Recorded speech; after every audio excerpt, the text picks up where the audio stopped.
Baldur's Gate 3 had an uphill battle to win my adoration, but it has easily become my favorite game made by a Western developer and my favorite genre of game. My first video on Baldur's Gate 3 focused mostly on the game as a concept and its underlying strengths and faults. But like I said then, Baldur's Gate 3 deserves more than that. I've never really cared for BG3's setting, the Forgotten Realms. I like to make my own worlds for campaigns I run, but when it comes to the officially published settings, I'm partial to Ravenloft, Planescape, and Spelljammer, since I find them uniquely interesting in ways that I can use to supplement my own worlds. And if it comes down to generic fantasy, I'll take Dragonlance over the Forgotten Realms any day. In particular, I've always disliked the pantheon of deities that the setting uses, as well as the individual cultures and racial distribution. That said, like any young teenager who read the Dark Elf trilogy, I have a fondness for Drizzt Do'Urden, as evidenced by the fact that the character I'm playing in this footage, the first character I ever made, is a dual-wielding Drow Ranger. And that's the same reason I like Baldur's Gate 3 despite not liking the world, the characters. Each of the major characters is endearing in their own way, and their side quests run the gamut from fine, if a little light on content, to the best storytelling in the entire game. Which is good, because the actual main story of the game isn't. There's a lot to like about the companions of BG3, from Lae'zel's incredibly based take on sex, to Minthara being the funniest person on the Sword Coast, to Astarion's masterful depiction of abuse survival, to Karlach's little dance she does when you idle for too long. So I'm going to go down the line and praise every companion. I was pretty lukewarm on Lae'zel for a while, in part because when it comes to Gith, I've always preferred Githzerai to Githyanki. I skipped the Githyanki creche on my first playthrough, and then Lae'zel got kidnapped by Orin for the better part of Act 3. After experiencing her full arc, she still isn't my favorite character, but I've come to appreciate her much more. She's abrasive, but she's also singularly motivated to help her allies, and her dismissal of the goddess that controls her culture without abandoning the culture itself is a surprisingly nuanced take that I can absolutely get behind. It also doesn't hurt that she's one of the funnier companions. The clash between her rigid stoicism and her cultural misunderstandings of Faerun got me pretty good on a few occasions. The tiefling comment followed by the eye roll is great comedic timing, and her being able to notice that something about Shadowheart is different, but not that she's undergone a sudden and extreme change in hairstyle, is a really nice show of how far she's developed since the beginning of the game. Speaking of Shadowheart, she easily has the most extensive subplot in the game. Daughter of Darkness sprawls through all 3 acts, and that time is well spent. The way she slowly opens up is paced excellently, and the hints that she isn't actually as morally dubious as she pretends to be are everywhere. She's an emotionally compelling look at what can happen when you shut yourself off from your feelings. Her arc parallels the dark urges Lae'zel's, Astarion's, and Minthara's while being wholly unique, and the way the gods come off as mercurial and petty during her quest is done excellently. Astarion seems kind of one note at first, but I love that note, so I liked him immediately. Of course, as the game goes on, the extensive trauma of his past is revealed, and he turns out to be far less shallow than he seems. All his actions, morally dubious and self-serving as they may be, are fully consistent with his characterization, and more importantly, they all make sense. He spent 200 years being a slave with no bodily autonomy, and he can very easily slip into the role of the tormentor and perpetuate the cycle of abuse. It's easy to piss him off, and he's manipulative and power-hungry, and he constantly pushes back if you try to convince him to be better. But if you do push past his walls, support him unconditionally, and manage to convince him to be better than his former master, he'll thank you profusely and willingly shed his remaining villainous aspects. It's so rewarding to see him as a hero in the epilogue, channeling his wanton violence for an objectively good cause, because of just how selfish he was for most of the game. Karlach is lovable from the moment you meet her to the moment she dies or returns to the Hells. She fulfills the classic trifecta of sweet, excitable, and extremely buff. Her personal arc is lighter on content than most of the main companions, but it still manages to squeeze in a compelling look at the hollow victory of revenge. She's a tragic character through and through, but she refuses to let her life be a tragedy. I do not like Gale. I find him annoying, arrogant, and often extremely foolish despite his impressive intelligence. He has almost no happy endings, and every bad ending he gets is entirely his own fault. However, I generally need him in my party because he's a wizard, and therefore your main source of fireballs if you aren't playing a dedicated caster. I don't like Gale because he's a reflection of what I am on my worst days. That's a powerful tool for a writer to have, and BG3 uses it well. Minthara is the shallowest of the companions, and that's amazing. Every word out of her mouth is unintentionally hilarious, she is absolutely and unrepentantly evil, and she's quite competent at achieving her goals. And despite that, she still can't seem to catch a break. There really isn't much to say about her other than that she is easily the most entertaining companion, despite being completely irrelevant to much of the game. Well, maybe not easily the most entertaining companion, despite being completely irrelevant to much of the game, because she has to fight Minsc and Boo for that extremely specific yet very competitive title. And my god, do the dynamic duo put up a fight? They're effectively just the same joke over and over again, and it makes me laugh every time. Having Minsc in the active party is pretty much pointless, and it's very easy to miss him entirely, but I am so glad he and his miniature giant space hamster are there. I was completely uninterested in Halsin for a long time. I admit that I wouldn't be able to resist making the bear a bear either, but I do still find it kind of boring. Bears aren't my type, and his fatherly kindness comes off as bland. After spending more time with him, though, he did start to grow on me. It's difficult to maintain a dismissive attitude towards someone who is just so nice and supportive and understanding all the time, while somehow not also coming off as holier than thou. He's far from my favorite character, and he's a massive downgrade from Minthara, who used to be exclusive to Halcyon-less runs, but I just can't bring myself to dislike the big guy. Will. Okay, honestly, I don't really care about Will, or Jaheira for that matter. I don't think they're bad characters, but they don't have intense personal arcs like Lae'zel, Shadowheart, Astarion, Gale, and Karlach. They don't have the abundant charisma of Minthara and Minsk, and they don't make me understand the appeal of bears like Halcyon. They're just kinda there. They're good people who try to do good wherever they can, and who care deeply for their friends and family. I definitely don't dislike them, but I wouldn't miss them if they weren't in the game. And finally, let's talk about the Emperor. The Emperor is a manipulative jerk who lies to and uses the player character, and then tries to play it off by saying he's a mind flayer and that's just how mind flayers work, while spending the entire game spying on you through the Illithid tadpole. This is in direct contrast to the other non-hostile mind flayer in the game, Omelum.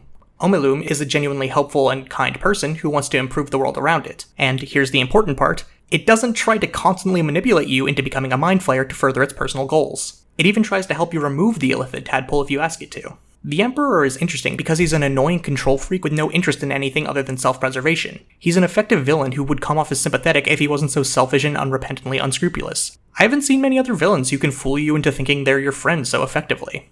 While the characters are definitely the highlight of BG3, I'd be remiss if I failed to mention the other major area where it really shines. In my first video on the topic, I talked about how BG3 pushed against many of the limits of what a game can currently be, both ludically and technically. What I failed to mention, or even appreciate at the time, is just how well Baldur's Gate 3 is put together. It is without a doubt the most intuitively built game I have ever worked with, and keep in mind I'm writing the script before they add in official mod support in patch 7.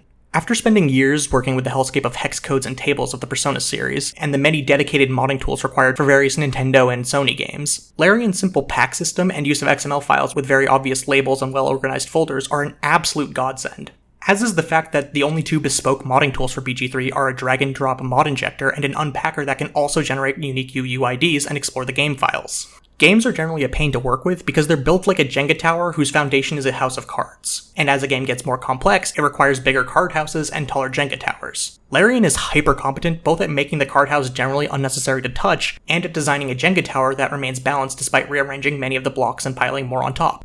Obviously that's good for modders, but it's equally good for designers who don't have to worry nearly as much about completely breaking the underlying game while changing aspects of the systems as development progresses, and they're therefore much more willing and able to rework and refine the product.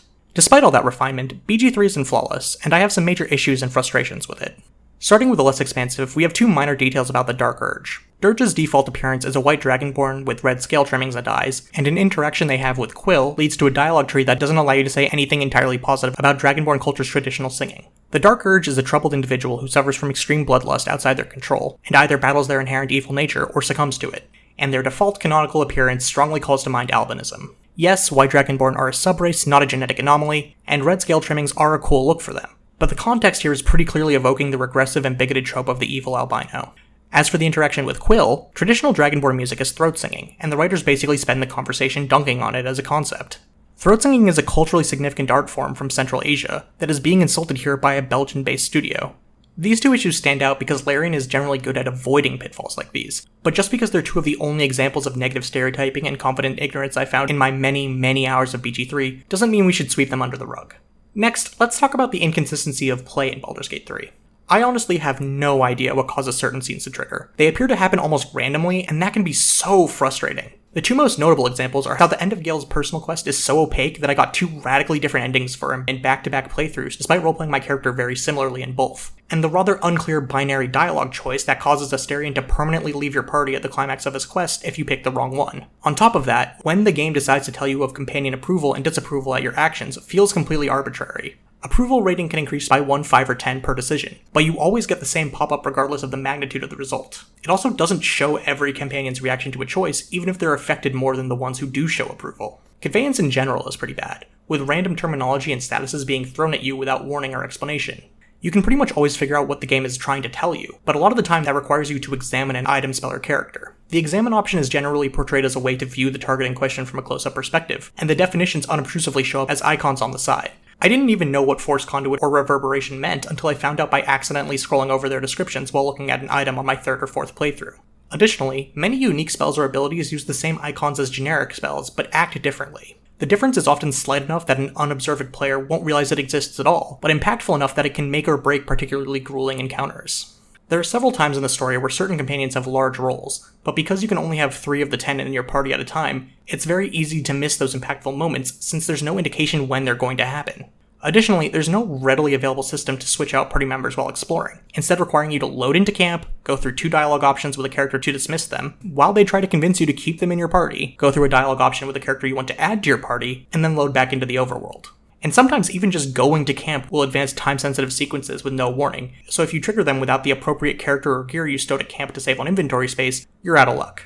Finally, we have the role that save scumming takes in BG3. In traditional tabletop environments, a failed roll or slightly misspeaking doesn't automatically lock you into or out of things, because the GM can direct the game as they please. A video game can't react on the fly, so the replacement for trying to defuse a messy situation your mouth or dice caused is the quick save function. F5 and F8 will automatically save and load a file respectively, regardless of the current state of the game. That's great for when you misclick or there are unforeseeable and unfixable consequences of your actions, but it also incentivizes brute forcing things instead of rolling with failures and adjusting accordingly, which is one of the hallmarks of role-playing.